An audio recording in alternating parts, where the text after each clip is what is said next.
Hello, sports card fans. Welcome back to another edition of the ThePit.com Sports Card Market Movers Report. Today we'll be taking a look at Albert Pujols currently of the Los Angeles Angels. In a previous episode, we took a look at Miguel Cabrera and his lock for the Hall of Fame. Of course, Albert Pujols has even more impressive numbers than Miguel Cabrera's. We'll take a look at his statistics quickly here. So he has over 100 wins above replacement in his career. He has 656 career home runs and a 300 batting average with 3,202 hits. So he has already greatly surpassed the milestones that would be expected for a future Hall of Fame player. Of course, the major thing about Pujols is that much like with his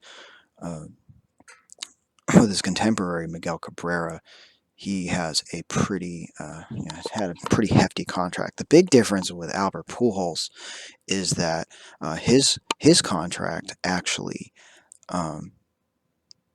his contract is actually nearly up. He only has 2020 and 2021 left on his contract, so he's making 29 million in 2020 and 30 million in 2021. After which he begins a 10-year, $10 million personal services contract. So he'll be doing some various things for the Angels.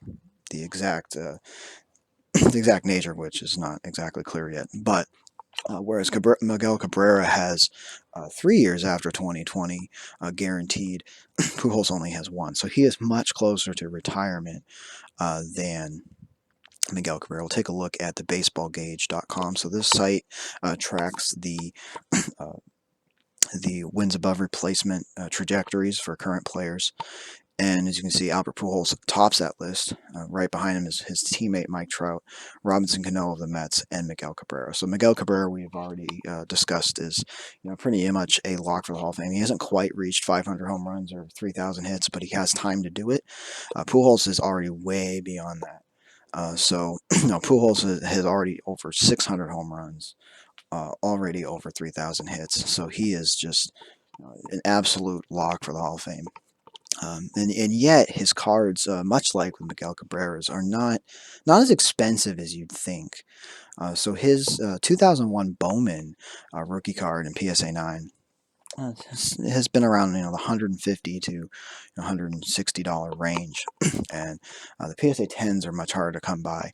But for really less than the price of most rookies these days, when you get up to the PSA 10s, he's pretty affordable considering that he already has reached those milestones, and part of that is because as I said, Pujols has certainly faded over the last couple of years. He's not the player that he once was with the Cardinals or even earlier in his Angels tenure. He's just not the same player.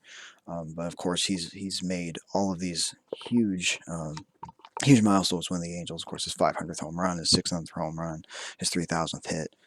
So he really has nothing left to prove. Whereas Miguel Cabrera is still maybe a year or two away from realizing his milestones.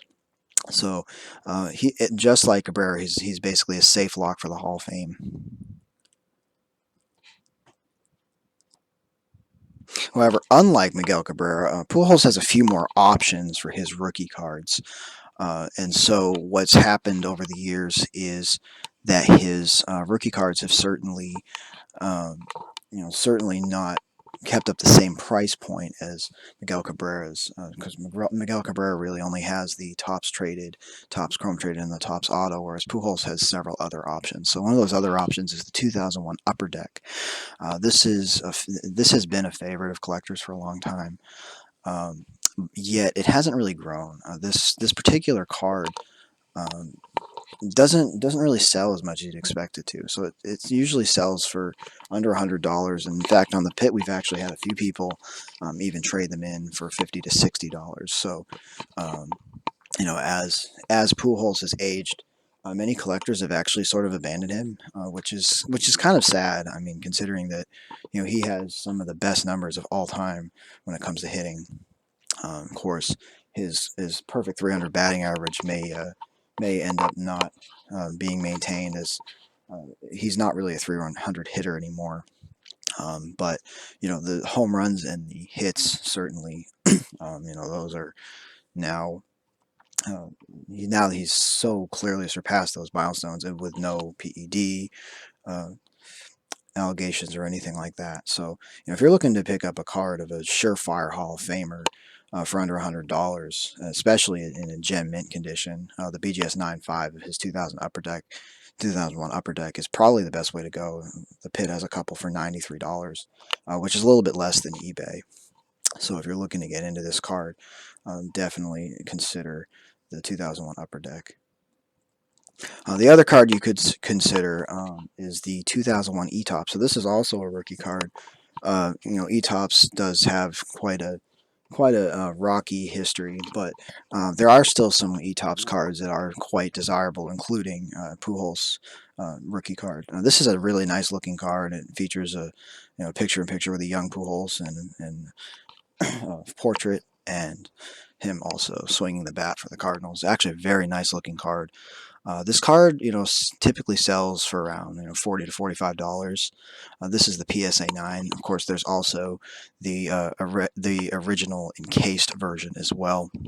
The encased version usually goes for around $45 to $50. The PSA 9 actually goes for a little bit less.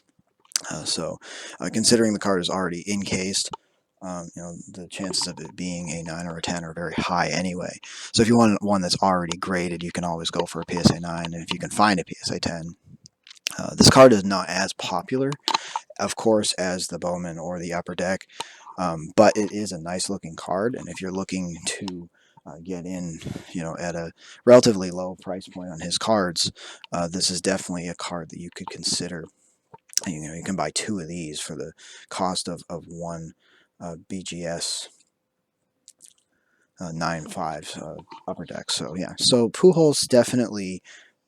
Very, very safe investment. Very, very good for a long-term hold. Unlike with Cabrera, though, whereas with Cabrera's cards, you'd be waiting probably another, probably 8 to 10 years for him to finally reach the Hall of Fame. Pujols is a completely different story. He's probably only about 6 or 7 years away from the Hall of Fame, so much shorter time frame.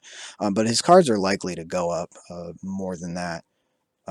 Because the Angels are now a better team. The Tigers are just a dreadful team. And I would actually suggest that, if you're looking to get into baseball card collecting right now and you're looking for very safe investments, Miguel Cabrera and Albert Pujols are both very safe. I think that Miguel's cards, the only reason that I'm a little bit higher on Miguel right now than Pujols is that Miguel has not yet hit his milestones. And when he does hit the 3,000 hit milestone and the 500 home run hit milestone, you'll see a surge in his prices almost immediately after those milestones. Whereas Pujols, since he's already hit all those milestones, his cards will take a little bit, and they'll grow a little bit more gradually. So if you want to wait on him to get in the Hall of Fame, and which is when his cards would really pop, Pujols is a great option. Whereas Miguel Cabrera has more of a short term.